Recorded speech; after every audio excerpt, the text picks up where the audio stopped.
Hello, good morning everyone. I hope you all are good and we energetic. So today we start new chapter 4, magnetic effect of current. First topic, magnetic effect of current.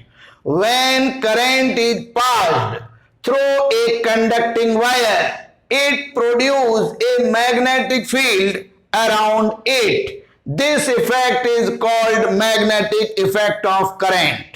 Suppose कीजिए ये एक conducting wire है. अब इस conducting wire में हमने कोई current I flow किया. जब हम इस कंडक्टिंग वायर में कोई करंट फ्लो करते हैं तो कंडक्टर के अंदर एक इलेक्ट्रिक फील्ड और सराउंडिंग चारों तरफ एक मैग्नेटिक फील्ड प्रोड्यूस होता है, जिसका मैग्नीट्यूड जो डिस्टेंस के साथ साथ डिक्रीजिंग ऑर्डर में जाता है. करंट मैग्नीट्यूड इंक्रीज कर दिया जाए तो सराउंडिंग जो मैग्नेटिक फील्ड प्रोड्यूस होगा उसका मैग्नीट्यूड भी ईच पॉइंट इंक्रीजिंग ऑर्डर में होगा. This effect is called magnetic effect of current. Oersted experiment and observation. Oersted जो साइंटिस्ट थे उन्होंने मैग्नेटिक इफेक्ट ऑफ करंट को शो करने के लिए यानी प्रूव करने के लिए एक एक्सपेरिमेंट किया. तो वो एक्सपेरिमेंट क्या है और उसके क्या ऑब्जर्वेशंस हैं. According to this experiment a conducting straight wire AB is connected in series with a battery B key K and rheostat R H. यानी एक straight conducting wire capital A B लिया जिसके सीरीज में battery B key K and rheostat R H को connect किया. अब इस wire के सराउंडिंग हमने एक मैग्नेटिक निडल ले ली और वो मैग्नेटिक निडल को हमने शो कर दिया कि ये एन एस है. यानी मैग्नेटिक निडल अगर मैग्नेटिक फील्ड प्रोड्यूस ना हो तो वो ऑलवेज नॉर्थ साउथ डायरेक्शन को शो करती है. यानी एरो जो है वो नॉर्थ डायरेक्शन को और अपोजिट साइड साउथ डायरेक्शन को शो करता है. तो अब हमने ये एक सर्किट बना लिया, यानी कंडक्टिंग वायर में बैटरी की और रियोस्टेट को सीरीज में कनेक्ट कर दिया और उसके पास हमने एक मैग्नेटिक निडल रख दी. अब observation number 1, if key is off यानी की ऑफ है यानी no current flow in wire A B, यानी जो हमारा straight conducting wire A B है उसमें कोई करंट फ्लो नहीं हो रहा है. Then show the magnetic needle in north south direction, यानी मैग्नेटिक निडल जो है वो नॉर्थ और साउथ डायरेक्शन को शो करेगी. Observation number 2, if key is on यानी की को हमने ऑन किया, then flowing current in wire A B is I, यानी some current flow in conducting wire A B. Then magnetic needle deflected to north south direction, यानी magnetic needle north south direction से deflection show करेगी. यानी दूसरा जो हमारा observation है वो ये है कि जब हमने यहां की को ऑन किया और हमारे कंडक्टिंग वायर में कोई करंट फ्लो होता है, then magnetic needle deflected from north south direction, यानी magnetic needle north south direction से डिफ्लेक्शन शो करती है. Observation number 3, if current is increased from rheostat, rheostat की हेल्प से हमने जो कंडक्टिंग वायर में करंट फ्लो हो रहा है उसको इंक्रीज किया, then magnetic needle also greater deflected from north south direction, यानी मैग्नेटिक निडल है वो नॉर्थ साउथ डायरेक्शन से ग्रेटर डिफ्लेक्शन शो करेगी. और magnetic needle north south direction से जितना ज्यादा डिफ्लेक्शन शो करेगी मैग्नीट्यूड ऑफ मैग्नेटिक फील्ड उस जगह पर उतना ही ग्रेटर होगा.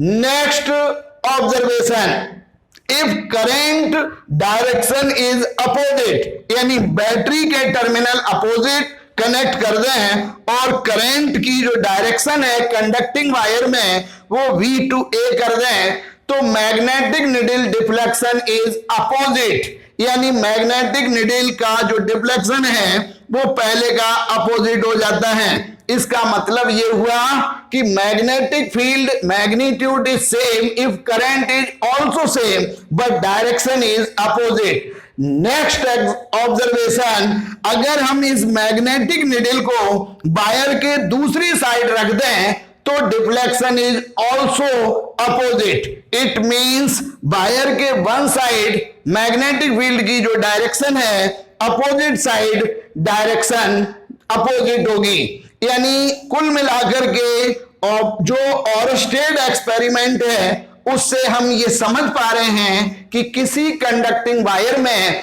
अगर हम कोई करंट फ्लो करें तो surrounding magnetic needle north south direction से डिफ्लेक्शन शो करेगी। इट मींस वहां एक मैग्नेटिक फील्ड प्रोड्यूस होता है।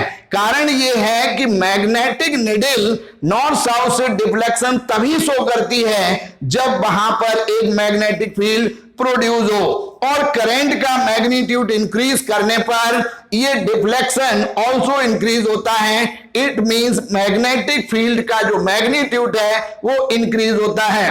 करंट बढ़ाने पर इंक्रीज होता है, डिस्टेंस के साथ साथ ये जो डिफ्लेक्शन है वो डिक्रीजिंग ऑर्डर में जाएगा। यानी करंट तो कांस्टेंट है लेकिन मैग्नेटिक निडल को वायर से दूर ले जाएं तो डिफ्लेक्शन डिक्रीज हो जाता है। तो ये सारे observation according to Oersted experiment.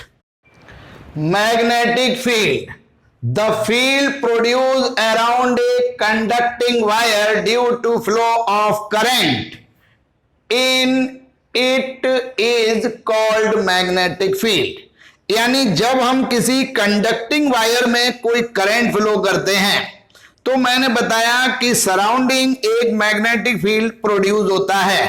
तो जितनी एरिया में मैग्नेटिक फील्ड प्रोड्यूस होगा उस एरिया को ही हम मैग्नेटिक फील्ड एरिया बोलेंगे। यानी with respect to distance intensity of magnetic field is decreasing. अगर हम वायर से जैसे जैसे डिस्टेंस इंक्रीज करेंगे magnetic field intensity decreasing order में जाएगी, और अगर करंट मैग्नीट्यूड इंक्रीज करेंगे तो सराउंडिंग जो मैग्नेटिक फील्ड प्रोड्यूस होगा उसका magnitude each point increasing order में होगा। The number of lines of magnetic lines of force crossing a unit area in the magnetic field is called magnetic field intensity। तो जैसे मान लीजिए कि कोई कंडक्टिंग वायर है उसमें करंट फ्लो किया, अब उसके सराउंडिंग एक मैग्नेटिक फील्ड प्रोड्यूस हुआ तो उसकी इंटेंसिटी ईच पॉइंट डिफरेंट होगी। तो यहां पर मतलब जो है number of magnetic lines of force crossing a unit area, unit area से जो number of magnetic line cross होंगी वो मैग्नेटिक फील्ड इंटेंसिटी को डिनोट करेगी। यानी जितना मैग्नेटिक फील्ड इंटेंसिटी ग्रेटर होगी magnetic lines of force unit area से ज्यादा पास होंगी।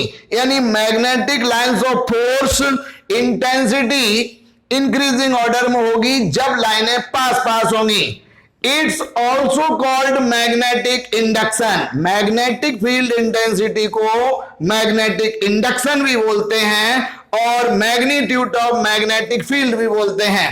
It is a vector quantity and denoted by capital vector B, unit of magnetic field in SI system. Tesla scientist name है, symbol capital T, weber पर metre square, newton पर ampere into metre. अब newton को भी अगर हम तोड़ें तो केजी मीटर पर सेकेंड स्क्वायर, यानी केजी मीटर पर सेकेंड स्क्वायर, और अपॉन में एम्पियर इंटू मीटर, तो एम्पियर आ गया यहां पर और मीटर से मीटर कैंसिल हो जाएगा तो यूनिट बन जाएगी kilogram per second square ampere. Unit in CGS system gauss और maxwell per centimetre square.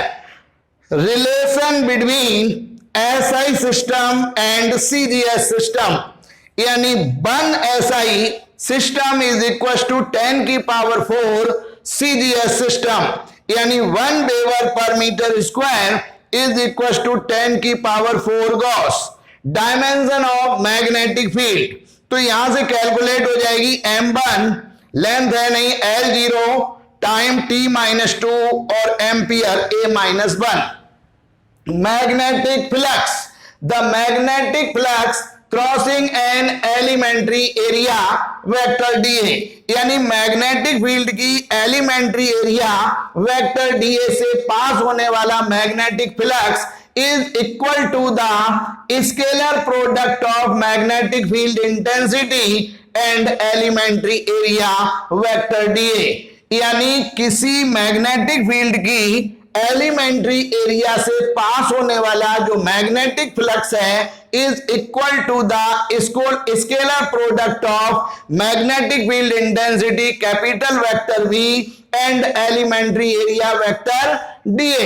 Magnetic flux is a scalar quantity and denoted by phi b, but here जो है area is elementary, so passing magnetic flux is also elementary, so magnetic flux is denoted by d phi b is equal to vector V dot vector dA।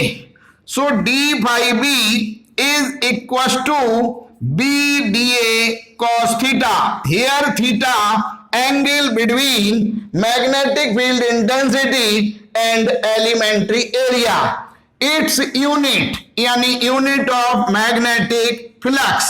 तो यहां पर B जो है वो magnetic field की unit है, यानी tesla into metre square, और B की यूनिट मैंने बताई थी वेबर पर metre square into metre square, तो फ्लक्स की यूनिट वेबर हो गई। अब अगर हम डायमेंशन की बात करें तो डायमेंशन जो मैग्नेटिक फील्ड की थी उसमें एरिया का प्रोडक्ट कर देंगे, तो m1 L2 t-2 और A-1 ये मैग्नेटिक फ्लक्स की डायमेंशन है। बायो-सावर्ट्स लॉ, जैसे कोई कंडक्टिंग वायर में हम किसी बैटरी के थ्रू कोई करंट फ्लो करते हैं तो इसके सराउंडिंग एक मैग्नेटिक फील्ड प्रोड्यूस हो जाता है। अब intensity of magnetic field decreasing order में होगी अगर हम वायर से डिस्टेंस इंक्रीज करें तो, लेकिन किसी पर्टिकुलर प्लेस पर, यानी प्रोड्यूस मैग्नेटिक फील्ड के किसी पर्टिकुलर प्लेस पर intensity of magnetic field find out करने के लिए बायो-सावर्ट्स ने एक लॉ दिया, जिसके अकॉर्डिंग वायर में जब करंट फ्लो हो रहा है तो उसके सराउंडिंग प्रोड्यूस होने वाले मैग्नेटिक फील्ड के किसी पर्टिकुलर प्लेस पर intensity of magnetic field find out किया जा सकता है। So according to Biot Savart law, the magnetic field intensity vector dV, यानी किसी हम पर्टिकुलर सर्टेन वायर के लिए, एलिमेंट्री वायर के लिए निकाल रहे हैं, so magnetic field intensity is also elementary vector dV at a certain point P due to a current carrying elementary length vector dl is. Suppose कीजिए हमारा ये एक कंडक्टिंग वायर है जिसमें हमारा कोई करंट I फ्लो हो रहा है।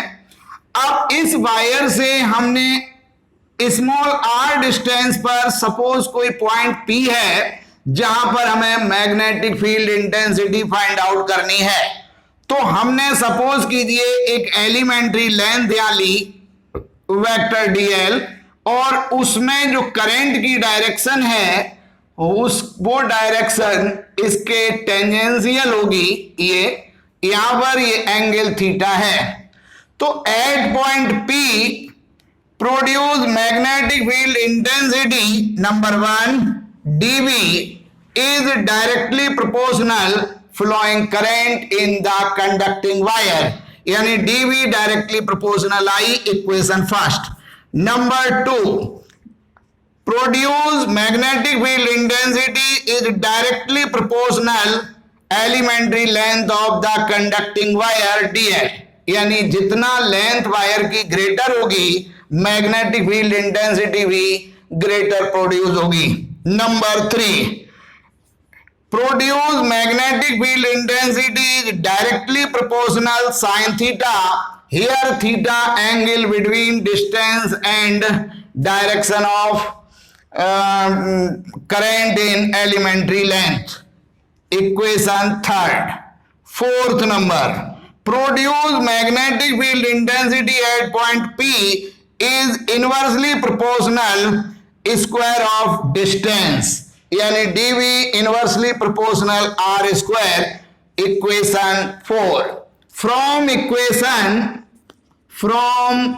Equations first, second, third and fourth, इन चारों को कंबाइंड किया तो dV is directly proportional I dl sine theta divided by r square. Directly proportional sign हम हटाएंगे तो कांस्टेंट k, तो dV is equal to k I dl sine theta divided by r square. Here k is constant, it's value is k is equal to mu not upon 4 pi is equal to 10 की power -7 weber per ampere into metre, यानी यहां पर जो k की value है वो mu not upon 4 pi is equal to 10 की power -7 weber per ampere into metre. So dV is equal to mu not upon 4 pi I dl sine theta divided by r square. अब ये हमारा magnetic field intensity find out हो गई किसी particular point P पर due to elementary length and conducting wire flowing current is I। अब magnetic field intensity is a vector quantity, so vector dV is equal to mu not upon 4 pi I dl sine theta divided by r square. अब जब इधर direction होगी तो RHS में भी direction show करनी होगी। RHS में all quantity is scalar, so multiple in unit vector, तो यहां पर vector dV is equal to mu not upon 4 pi I dl sine theta upon r square r cap, और vector dV is equal to mu not upon 4 pi I, मैंने r का यहां multiple कर लिया I r dl sine theta divided by, अब r यहां भी करेंगे r क्यू r cap, so vector dV is equal to mu not upon 4 pi I vector r cross vector dl, क्योंकि यहां पर क्रॉस प्रोडक्ट होगा और डिवाइडेड बाई r की पावर 3। तो हम मैग्नेटिक फील्ड इंटेंसिटी को वेक्टर फॉर्म में इस तरह से भी डिनोट कर सकते हैं।